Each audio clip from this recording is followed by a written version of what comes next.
Son illərdə diabetin müalicəsində istifadə olunan dərman vasitələri daha effektiv nəticələr göstərir. Bu barədə endokrinoloq Vəfa Kərimova STV xəbərə açıqlamasında bildirib. Onun sözlərinə görə müasir preparatlar yalnız qanda şəkərin səviyyəsini tənzimləməklə kifayətlənmir. Eyni zamanda xəstəliyin ağırlaşmalarının qarşısını almağa da kömək edir. Həkim qeyd edib ki, yeni nəsil dərmanlar ürək-damar sisteminə müsbət təsir göstərir və artıq çəkinin azaldılmasında da dəstək olur. Bu isə xüsusilə ikinci tip diabetdən əziyyət çəkən pasiyentlər üçün mühüm əhəmiyyət daşıyır.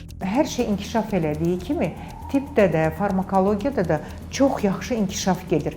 5 il, 6 il bundan qabaq soruşsaydınız, bizim əlimizdə 1-2 preparat var idi. Amaril, Diabeton, Metformin, 1-2 insulin növü var idi. Var olan o idi.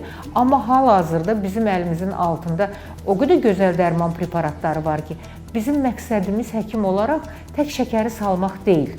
Mənə lazımdır ki, xəstənin böyrəyi də sağlam olsun, ürəyi də sağlam olsun. Ona görə mən onu müayinə edirəm. O müayinənin nəticəsində ona elə dərman preparatı yazıram ki, illər keçsə də ürəyinə, böyrəyinə, göz dibinə, aşağı ətraflarına ziyan verməsin. Siz görürsünüz klinikaya müalicə olunmayan və yaxud da yumuşaq desək, səhv müalicə gedən, uzun müddət yüksək şəkəri olan xəstələr qangrenalarla, korluqla, diabetik nefropatiyalarla müraciət edirlər. Onda da artıq çox gec olur. Amma zamanında düzgün təyinat verilsə, düzgün dərman preparatı yazılsa, o fəsadların heç biri olmur. Şükür Allaha ki, bax, gündəlik gələn, illərdir mənim yanıma gələn xəstələr, 10 ilin, 15 ilin, mən çox qürurla deyə bilərəm ki, gəlirlər, heç bir fəsadları yox, çox gözəl, heç bir, necə deyim, narahatçılığı yox, rutin yoxlanmağa gəlir, hə, bunu davam elə, bu dərmanları davam elə, hər şey yaxşıdır, qayıdıb çox xoşbaxt gedirlər. Bizdən də asılı, xəstələrdən də asılı çox şey var.